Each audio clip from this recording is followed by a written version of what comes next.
Good afternoon and welcome to a thankful Thursday. We are here for our weekly read aloud, and as you can see, we are on special location.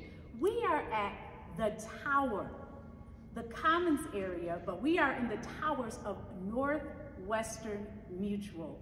Northwestern Mutual is an insurance company, and some of your parents might have insurance from Northwestern Mutual. If you have ever been downtown, you have seen this big, beautiful glass building. So if you've been to Summerfest or if you've been to the lake, you've probably driven past this beautiful building. So I do want to thank Northwestern Mutual for allowing me to come to their home today to do our weekly read aloud. And we're gonna get some photos and some video of the view because the view is absolutely amazing. As you can see right behind me is Lake Michigan. So I could not have thought of a better book. As you can see, we are in the holiday season. And so with this beautiful view of our great city of Milwaukee, I thought it appropriate to read Santa in the City. Today, our author is Tiffany Jackson, and our illustrator is Reggie Brown. Here you go. Every year, Deja counted down the days, hours, minutes, seconds until Christmas. But some kids at school didn't believe in Santa like she did.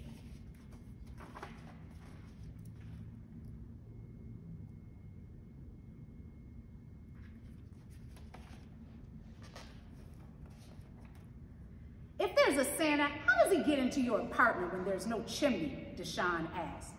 That sleigh can't fit nowhere and reindeer can't fly. And no one can live up at North Pole, Carmen said. Face it, Deja, there is no Santa. Even if there was, he'd never visit us in the city.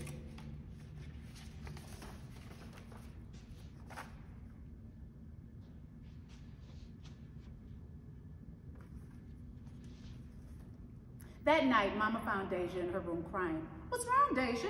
Mommy, tell me the truth. Is there really a Santa Claus? Of course there is, baby girl. But how does Santa get inside our house if we don't have a chimney? Mama smiled. Deja, magic always finds a way. Come, let me show you.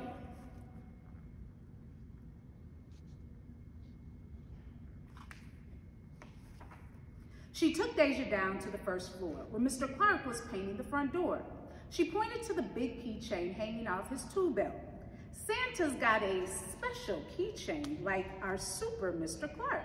His key is magic and opens up all the apartments in the entire world. Oh, Deja said, makes sense.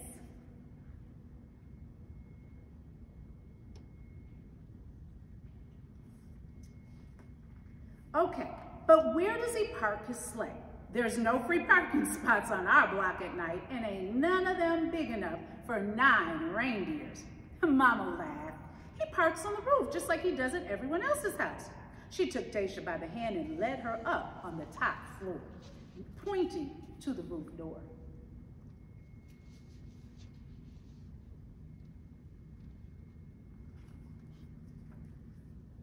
See, Mama said, Santa comes in through there. She showed Deja where Santa parked his sleigh and the old pigeon feeder Mr. Clark used to give the reindeer a snack. Oh, Deja said, makes sense. Satisfied, Deja took the stairs back down to her apartment. As Mama tucked her into bed and read her favorite Christmas book, Deja smiled. Deshaun and Carmen were wrong. Santa did come to the city.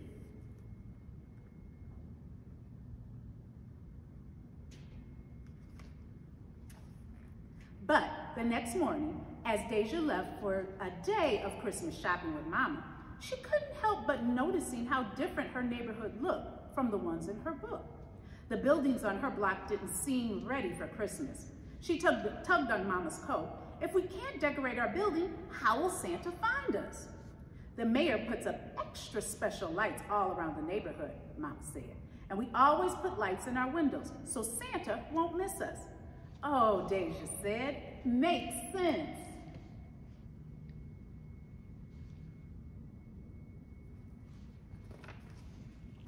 But as soon as they walked into the corner bodega, another question popped into Deja's head, and then another, and then another. She almost didn't hear Mr. Ortez say her breakfast sandwich was ready. "Hey, little mama, what's on your mind?" Mr. Ortez asked.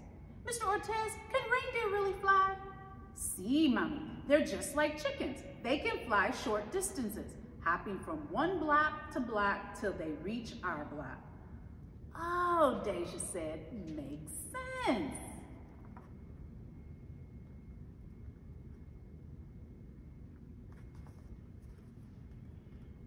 But even later that afternoon, as Deja and Mama finished shopping, her head was so full of questions. She thought she might burst.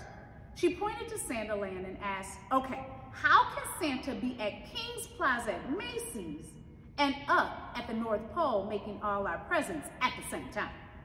Well, those men are special elves representing Santa. They listen to the wishes of all the little kids around the world, then report to the big boss, old Saint Nick. "Oh," Deja said, "makes sense."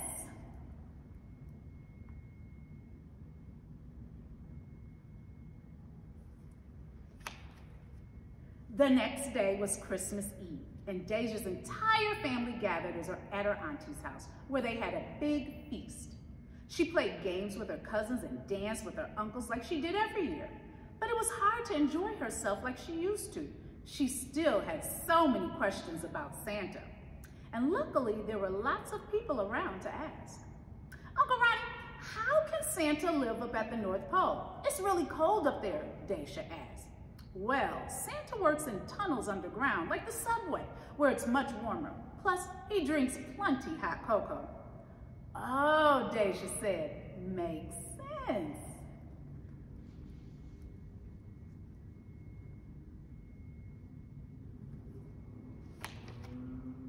"What about when we visit Grandma and Papa in Jamaica? We're in a whole other country. How does he find us there?" "Oh, that's easy," her Aunt Casey said. "Your mommy sends him a postcard to tell him where we'll all be." "Oh," Deja said, "makes sense."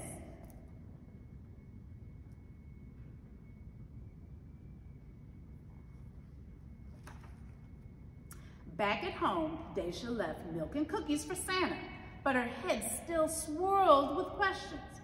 Like, where do other kids put their stockings if they don't have a fireplace? Or how does Santa make it to all their cities in one night?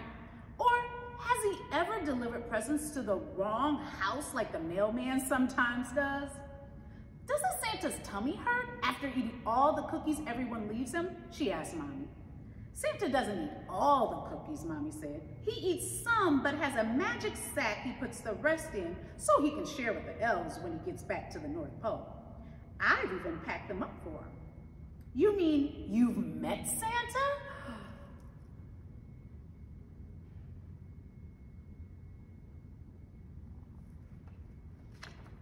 "Yep, he asked grown-ups to help since he has lots of stops to make in one night." "Oh," she said. That gave Deja an idea.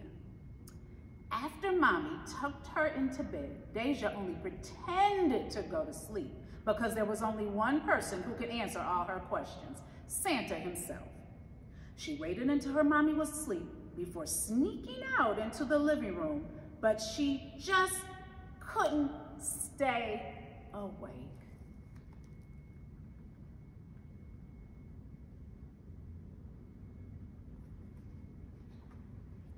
She didn't hear Santa park his sleigh on the roof, or see him come down the steps, or use his magic key to open the door, or leave out the toys she asked the special elves for.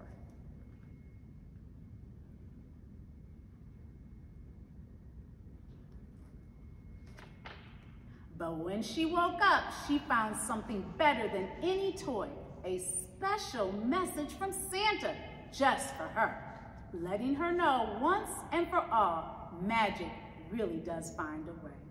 Santa was real, and he had no problem coming to the city.